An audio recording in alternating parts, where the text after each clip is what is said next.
सवाल number 1, rail की पटरियों के इर्द गिर्द पत्थर क्यों बिछाए जाते हैं? सवाल नंबर 2, दिन और रात क्यों होते हैं? सवाल नंबर 3, टायर का रंग काला क्यों होता है? सवाल नंबर 4, सर्दियों में मुंह से भाप क्यों निकलते हैं? सवाल नंबर 5, समुद्र का पानी खारा क्यों होता है?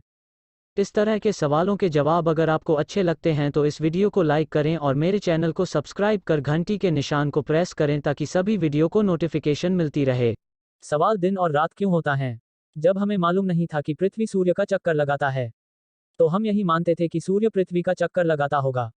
लेकिन यह बात सही नहीं है। वैज्ञानिक ने पता लगाया कि पृथ्वी सूर्य की परिक्रमा लगाता है। उसी कारण दिन और रात होता है।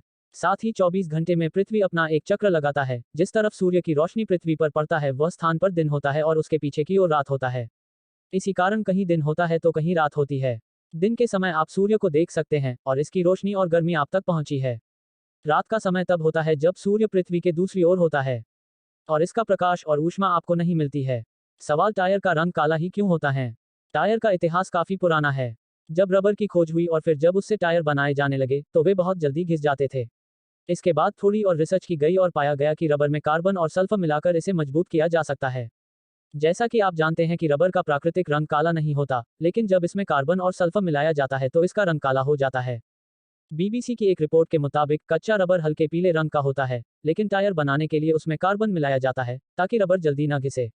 मजबूती के लिए ही इसमें कार्बन मिलाया जाता है। कार्बन का रंग काला होता है, इसलिए टायर भी काले होते हैं। सवाल, सर्दियों में मुंह से भाप क्यों निकलता है? सर्दियों में आपने एक चीज नोटिस की होगी कि ठंड बढ़ते ही मुंह से भाप निकलने लगती है। पर क्या आपने कभी सोचा है कि ये भाप हमारे मुंह में आखिर आती कहां से है? सर्दियों में मुंह से निकलने वाली भाप आखिर गर्मियों के मौसम में कहां चली जाती है? मानव शरीर का औसत तापमान 18.6 डिग्री फ़ारेनहाइट होता है। सर्दियों में सांस छोड़ते समय यही गर्मी उसके साथ होकर बाहर निकलती है। जैसे ही गर्म हवा शरीर से बाहर निकलकर ठंडे परिवेश में पहुंचती है, उसका वाष्पीकरण शुरू हो जाता है। यही कारण है कि सर्दियों में मुंह से सांस छोड़ते समय भाप निकलती नजर आती है। सवाल, समुद्र का पानी खारा क्यों होता है? समुद्र से भाप उठती है जिससे बादल बनते हैं और बारिश होती है और इसी से नदियों और झरनों में पानी आता है। नदियों और झरनों के पानी में प्रकृति के अन्य पदार्थों से आए लवण घुलते हैं, लेकिन क्योंकि उनकी मात्रा कम होती है इसलिए नदी झरनों का पानी हमें मीठा ही लगता है। लेकिन जब यह पानी समुद्र में पहुंचता है तो वहां लवण जमा होते जाते हैं।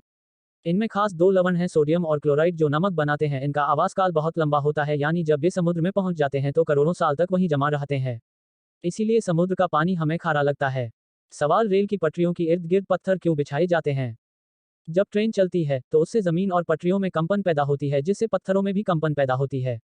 पत्थर नुकीले होने के कारण एक दूसरे में फंसकर पूरी तरह से जकड़ बना लेते हैं और पटरियों में होने वाली कंपन बहुत कम हो जाती है। इसलिए पटरियों की कंपन को कम करने के लिए और जकड़ को बनाए रखने के लिए रेल की पटरियों के इर्द गिर्द नुकीले पत्थर बिछाए जाते हैं। पत्थर रेल की पटरियों के नीचे लगे कंक्रीट के बने स्लीपर को एक जगह स्थिर रहने पर मदद करते हैं। पत्थर नुकीले होते हैं इसलिए वह फिसलते भी नहीं। इन पत्थरों के होने के कारण पटरियों के बीच कोई पेड़ पौधे भी नहीं उगते।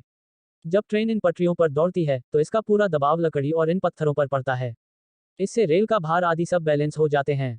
यही कारण है कि रेल की पटरियों पर छोटे छोटे नुकीले पत्थर रखे जाते हैं। पटरियां जमीन से थोड़ी ऊंचाई पर होती हैं जिससे बारिश का पानी भी नहीं रुकता। इसी कारण पटरियों के इर्द गिर्द पत्थर बिछाए जाते हैं।